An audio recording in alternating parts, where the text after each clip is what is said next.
Hello, everybody. It's me again, Hazer. And yeah, I hadn't really planned on making this video, but while catching up on the sets I missed on Sunday, I watched the Valks versus Kings set. And in game one of that set, this is not the one with the Cthulhu mid, as you'll see. I thought there was a really, really great draft by the Kings. I thought it was really, really outstanding. I thought one of the best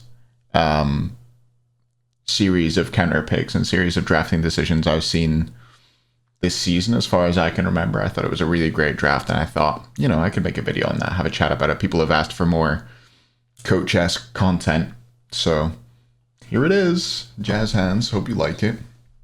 It's not going to be that structured. I've recorded a few clips of team fights to put on in the background once we've talked about the draft a little bit, once you've seen it.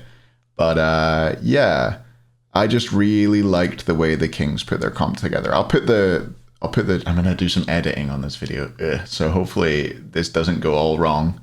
But I'll put the draft up for you now, stick myself in the middle of it, and we can have a chat through it. So yeah, let's just walk through the draft. You've got Gilga first pick for the Valks, Bologna Shiva. I'm not going to focus too much on the bands, to be honest. Maybe the bottom two. But anyway, Gilga. Then you've got Bologna Shiva for the Kings. They grab Shiva jungle, Bologna solo. Morrigan Cthulhu, a combination that the Valks like to run. And the Kings grab Eset. And then the bands from there are Chiron Purse. Maybe giving a clue that the Valks quite fancy grabbing a Nox here with the Chiron ban. On the other side, it is Charybdis and Cabrakan. Cabrakan, another god who's good into Nox, but also just a pick that's been grabbed a few times by Gamma. And then you get a really good Heim pick here for Netrioid in the fourth pick slot for the Kings. I really like that Heim pick, but what's to come is even better. Nox and Jingwei get grabbed by the Valks, and the Kings go Geb. So the main counter picks I'm going to talk about here are going to be the bottom three for the Kings. I think Bologna and Shiva are pretty plug and play, but I really like the Eset, Heim, and Geb picks in this game. I think that something which the Valks will have known, and maybe the reason why this Geb ended up getting through and not getting banned out, is that the Kings hadn't played it in mid so far this season. I think Genetics had played it twice and was 1-1, if I remember correctly from looking it up earlier.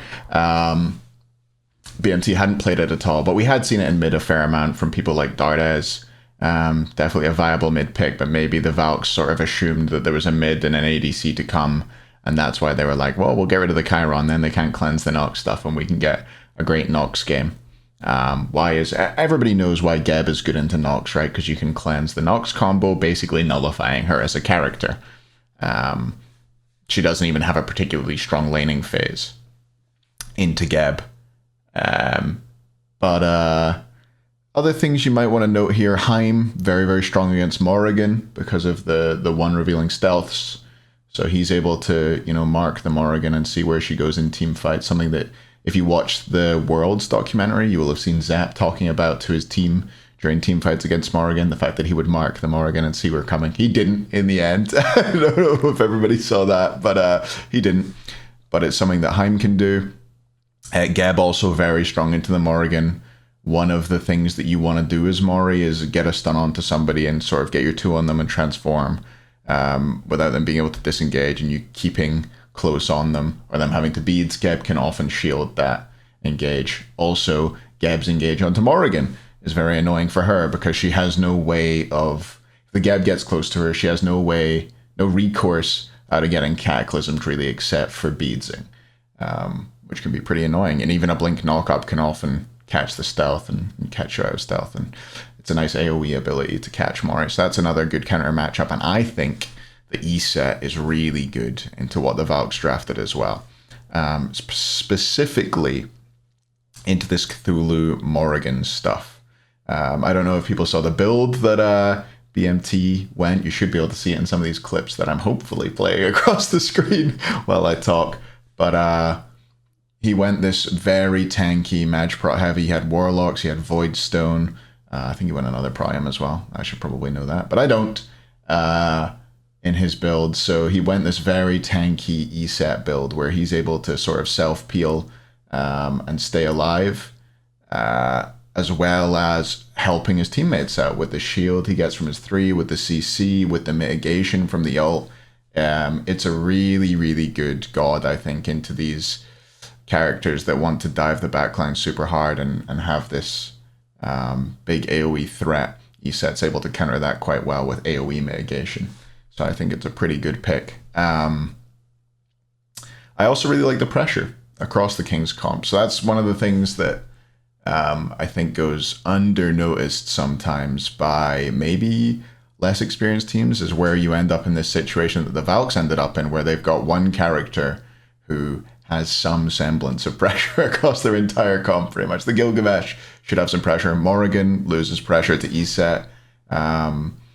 But Shiva, like, because it's a Shiva for Twig, the Kings pretty much win every single fight across the board. They started heavy solo side, that the teams did different starts actually, and the Shiva went solo to help Variety get pressured through the early game, and then they were able to use that pressure to rotate over and get first blood onto Kirmi on the Gilgamesh, and then the Gilgamesh has no pressure from that point on. And the Valks just, generally there's nowhere where they're winning. The one place where they're okay at fighting is maybe Duo, but the Nox is just totally nullified by the Geb. There's no way of getting a kill after like the first 3 levels in that lane, unless it's for the other side, and the Kings prove that by picking up the kill onto Gamma. Gamma did, to be honest, just kind of troll.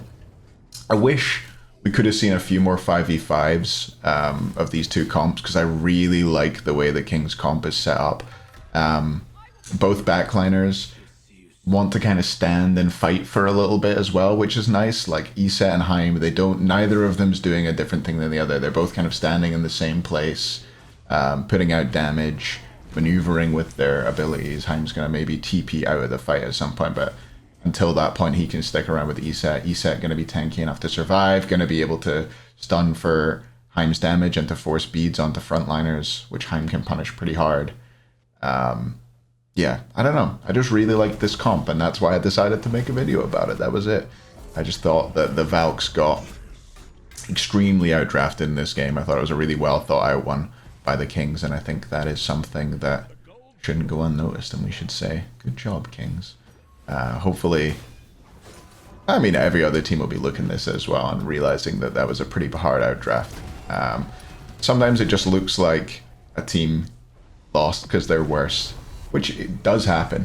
But in this case, like, I think even if the Valks played like really, really, really well, which I don't think they did, but if they did play really, really, really well, I think they would have lost this anyway through some really intelligent drafting by the Kings. I think that the flex of it shows the power of flexing, right? The power of flexing this Eset between mid and support, let them get this really good counter pick in the bottom of their draft. And maybe another day, this Eset could have gone support and they could have got a really good counter pick mid. Like maybe they could have grabbed a great Hell game or something like that. So yeah, I think it's something that we're seeing a lot of in the SPL right now. I believe in the next game, the Kings actually flexed Gilgamesh to solo as well, which is cool. But I think having flexible drafts just lets you get these crazy good bottom 2 picks. And win games in the draft. Win games before setting foot on the server. Obviously, there's still work to be done, but as long as you play, like, decent, you're gonna win this game because your draft is just better. Yeah, that's it. Hopefully, this wasn't too rambly. Hopefully, it makes sense. I'll try and do some editing just now and make it into a proper video. And yeah, maybe we'll make some more of it in the future. Gonna try and make some more content tomorrow also. Maybe do some more in-game spectating of maybe a particular player or something like that. I was thinking about doing Panda Cat. But I will see what I can do. Or maybe one of the Warriors Core. Maybe both. Who knows? Maybe I'll find time. Because I'm not here this weekend for the SPL. So, yeah, this is my apology for that. I'm going to try and make some YouTube content. Thanks for watching. Like, comment, bell, all that fucking YouTube shite. And I'll see you next time. Bye.